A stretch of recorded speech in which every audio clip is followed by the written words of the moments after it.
In today's Take a Day, I want to talk about the LA Clippers and how the doubt and the hatred for this team is unreal. Now, before we get into that, though, please like, subscribe. Also hit the notification bell just so you get the newest and the bonus content first. We put out content every day, so you won't miss any content here. Now, let's go ahead and jump right into this here. So, first, I want to say congratulations to the Clippers. They got their first win last night, even though it's preseason. I was impressed by a lot of things. I liked, Harry Giles, Amir Coffey coming off the bench. He was actually pretty good, better than what I thought he was. Boston Jr., he was playing pretty good, and from the minutes that he played. He looks like a really promising type player from what I could see. But, of course, a lot more development has to come. Terrence Mann played pretty good, of course. And it was just a collection of everything. I saw a collection of, just playing hard on defense. Justin Winslow getting a couple blocks, and everything. And the good ball movement was one of the main things I picked out of last night's game, against the Nuggets, and they actually came back and won it 103 to 102. I think the Nuggets took the lead for a while, but, the Clippers came storming back. But now let's go ahead and jump right into this. I'm listening to ESPN today, listening to Stephen A., Kendrick Perk, and Keyshawn Johnson. Now, I'm going to exclude Kendrick Perkins because Kendrick Perkins really, he kind of spoke up for the Clippers in a way like, yeah, they're still a formidable team. They're still good. And, Paul George can help lead the team pretty good, while Kawhi's down until he comes back. And, I feel like he, gave more positive outlook into war in regards to the Clippers. Now, Stephen A. Smith, as usual, he did say he didn't believe the team would, ascend. He said the team would take a step back and, for the most part. But the most interesting part of that, the soliloquies of all three of the analysts on ESPN First Take, I found Keyshawn Johnson's to be the most interesting, the one I think we should check out and listen to. So go ahead and take a listen here. We'll check it out and listen to what he had to say, and then we'll come back and talk about it. Check this out. Let me ask y'all something. I'm a billionaire, and I just paid two guys, not once but twice, to get me what? A playoff berth?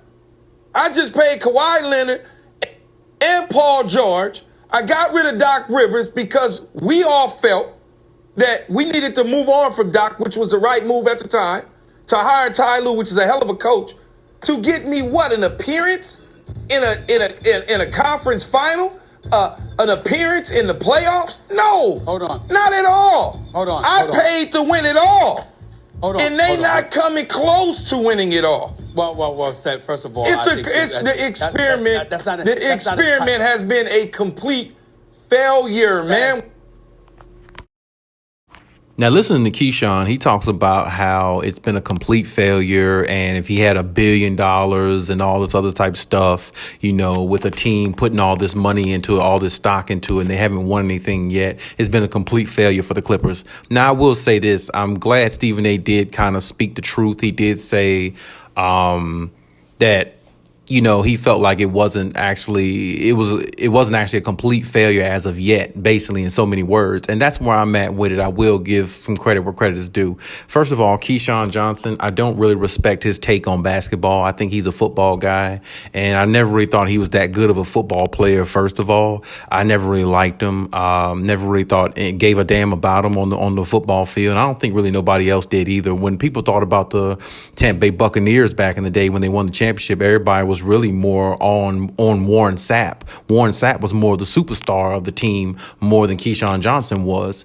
And to me, he's always just been a low rated type wide receiver, but that's another story for another day. But I don't really appreciate a lot of his takes on basketball because I think he's just a Los Angeles Lakers groupie, basically.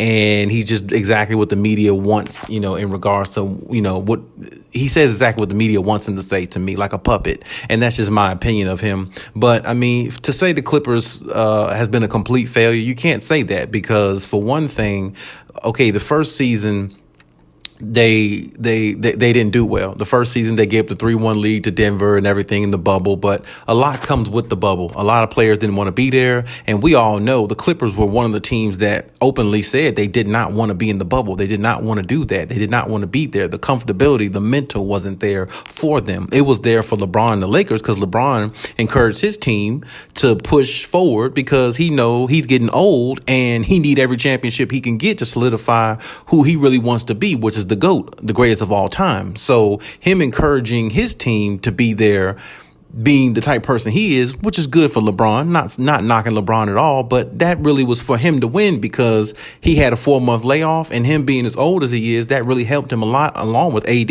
who's also injury prone. So good for them. But at the same time, the Clippers didn't want to be there. So, but it's no excuses. The Clippers lost. That's the way it is. They blew a 3-1 lead. So that year, it didn't end well. But this last season, when you look at the Clippers, I mean, if it wasn't for Kawhi Leonard getting injured, and even Stephen A. Smith said it wasn't for Kawhi getting injured, they would have made it to the finals. No doubt in nobody's mind, just about. Now, of course, it didn't happen. We understand that. But if you want to speak in hindsight, no, the Clippers would have made the NBA Finals if Kawhi was healthy. The Phoenix Suns are not a better team than the Clippers when healthy. I don't give a damn about Chris Paul and his journey. Nobody gives a damn. Nobody likes the guy anyway. I mean, his commercials are trash if you ask me, but that's another story for another day as well. But everybody knows the Clippers would have been in the NBA Finals if Kawhi didn't get hurt, because Clippers were just on a run, and being down 0-2 in every series, making a series into a series and winning them the way they did was showing a lot of charisma and guts and resiliency and a lot of pride. And you got to give Clippers credit on that.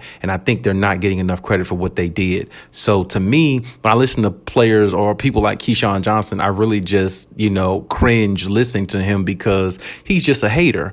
He really is. And he's just one of them type guys that ESPN don't need. First of all, if you want him on the show or anything dealing with ESPN, it should be strictly football. Because basketball, he sounds like an idiot. He sounds like he looks, which is basically an idiot. And I don't even really listen to him that often. He just was on that take, just so happened. And that's the only reason why I grasped some of his opinion, which I really shouldn't have, because I think he's just a waste of time. Don't discredit a team who clearly could have been in the NBA Finals last year if it wasn't for injury. And everybody knew that. So you can't discredit and say the Clippers' whole time's been a failure, because if it weren't for the injury last year, well, would it have been a failure? Injuries happen. They're a part of sports. Even Keyshawn says that. So just because they're a part of sports, we know that comes with the game. So you can't say a team is a complete failure because they didn't have the opportunity to go forward in the playoffs because their superstar, best player, got hurt. You can't say that. Now, Kawhi's coming off an injury this year. We'll see how Kawhi comes back. Hopefully he comes back the exact same way he was. We'll have to see. But, I mean, hey, they can make a run this year if they get everybody healthy and up and going. Because what I saw last night, they got a bunch of dogs on defense, and, they got a bunch of, or maybe I should say this, they got a bunch of guys who will try hard on defense, and guys that are hungry, and guys that are energetic and younger. And see, that youth sometime mixed with veteran leadership can bring championships and a lot of winning. So we'll see exactly how it goes.